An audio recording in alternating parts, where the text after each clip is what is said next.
Cinema పేరేంటిది? ఇడుపు కాగితం అనే పేరు పెట్టి, ఇడుపు కాగితం అంటే ఏందో అర్థమైతలేదట. దాని మీద ట్రోలింగ్ చేస్తున్నారు.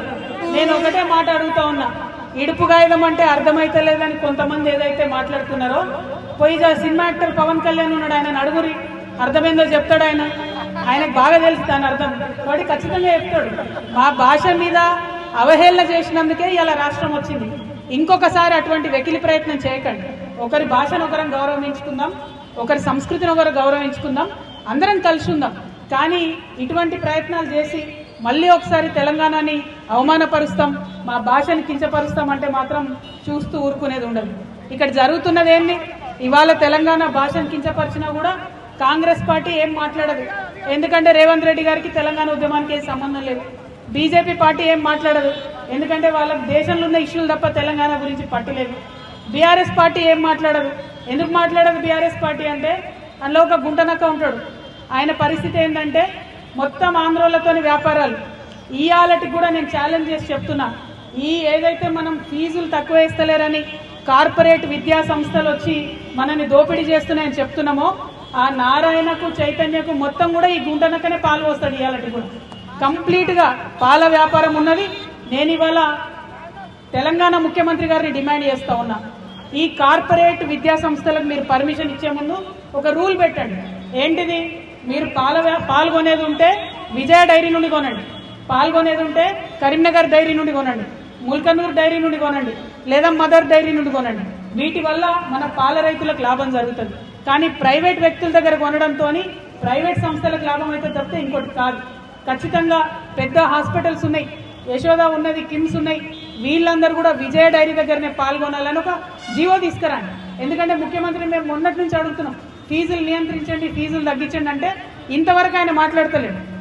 కాబట్టి నారాయణ చైతన్య, ఈ హాస్పిటల్స్, ఈ మల్లారెడ్డి యూనివర్సిటీలు, వేల మంది స్టూడెంట్స్ ఉన్నటువంటి అందరూ కూడా విజయ డైరీ దగ్గర పాల్గొనాలనే ఆర్డర్ తేవాలని చెప్పి ముఖ్యమంత్రి గారిని నేను డిమాండ్ చేస్తున్నాను. ఎందుకు ఈ మాట అంటున్నామంటే, ఇలా నారాయణ చైతన్య కాలేజ్ ఉంటే వేల మంది బట్టలు ఉతుకుతారు. ఆర్డర్ మాత్రం ఇక్కడ మన రజక సొసైటీలకు రావు, రజక సోదరులకు రావు. వాళ్ళు హెయిర్ కటింగ్ చేస్తారు వేల మంది పిల్లలకు. మన నాయి బ్రాహ్మణ సోదరులకు ఒక్క ఆర్డర్ కూడా రాదు. బోలెడన్ని వేలాది కుర్చీలు కొంటారు, ఒక్క ఆర్డర్ కూడా మన విశ్వకర్మలకు సోదరులకు రాదు. అంటే ఇక్కడ పెడతారు విద్యా సంస్థలు, ఇక్కడ పైసలు సంపాదిస్తారు, మరి ఇక్కడ వాళ్ళకి మాత్రం లాభం లేదు. టీచర్లు కూడా ఇవాళ 80% బయట నుంచి తీసుకొస్తా ఉన్నారు. అది కుదరదు. కేరళ నుంచి, ఆంధ్ర నుంచి, అక్కడిక్కడ నుంచి తీసుకొచ్చి టీచర్ జాబ్లు ఇస్తున్నారు. ఇప్పుడు నార్త్ ఇండియా స్కూళ్ళు వచ్చినాయి, వాళ్ళు నార్త్ ఇండియా నుంచి బాత్రూమ్లు కడిగేటోళ్ళు కూడా తెచ్చుకుంటున్నారు. మరి ఇక లోకల్ వాడు ఏం చేయాలి చెప్పండి? ఖచ్చితంగా ఛత్తీస్గఢ్ నుంచి, బయట దేశాల నుంచి, బయట రాష్ట్రాల నుంచి తీసుకురావడం కాదు, లోకల్ ఎంప్లాయ్మెంట్ కావాలి. మన యొక్క లోకల్స్ యొక్క హక్కుల పరిరక్షణ కోసమే టీఆర్ఎస్ పార్టీ పనిచేస్తుంది. కాబట్టి మేము గల్లా ఎగరేసి చెప్తున్నాం, ఈ అనకొండలు ఏవైతే ఉన్నాయో, ఏ అనకొండలైతే మన తెలంగాణ ఉద్యమాన్ని అడ్డుకున్నాయో, ఏ కార్పొరేట్ శక్తులైతే ఉన్నాయో వాటికి పాలు పోషిస్తున్నదే మన గుంటనక్క.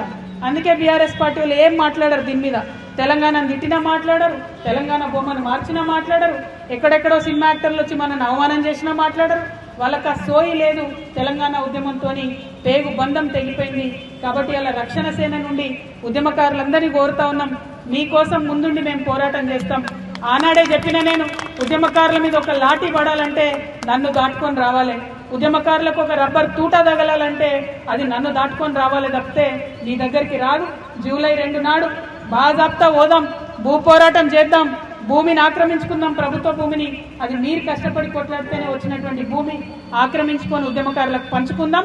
అందరూ కూడా జూలై 2 నాడు జరిగేటటువంటి భూ పోరాటానికి తెలంగాణ వ్యాప్తంగా ఉన్న ఉద్యమకారులందరూ కూడా తరలి రావాలని కోరుతూ, మరి ఉప్పల్ అంటేనే ఉద్యమకారుల అడ్డా, ఇటువంటి అడ్డాలో జెండాలు బాతిండ్రు. ఇవాళ జెండా ఎగిరేసినాం, రేపటి నాడు ఎమ్మెల్యే కూడా ఖచ్చితంగా గెలుస్తాం. జిహెచ్ఎంసీ ఎన్నికలలో అన్ని డివిజన్లలో పోటీ చేస్తాం.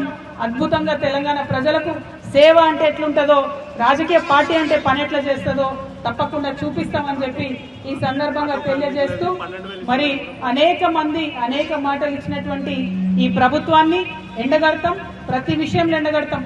పెన్షన్ పెంచుతామన్నారు, పెంచలేదు. ఆటోలకు పైసలు ఇస్తామన్నారు, ఇయ్యలేదు. 2 లక్షల ఉద్యోగాలు ఇస్తామన్నారు, ఇయ్యలేరు. తులం బంగారం ఇస్తామన్నారు, ఇయ్యలేదు. మరి ఇవన్నిటిని కూడా మాట్లాడతాం. మా అక్క చెప్తుంది పింఛన్ వస్తలేదని, పింఛన్ గురించి కూడా ఖచ్చితంగా మాట్లాడతామా. Thank you.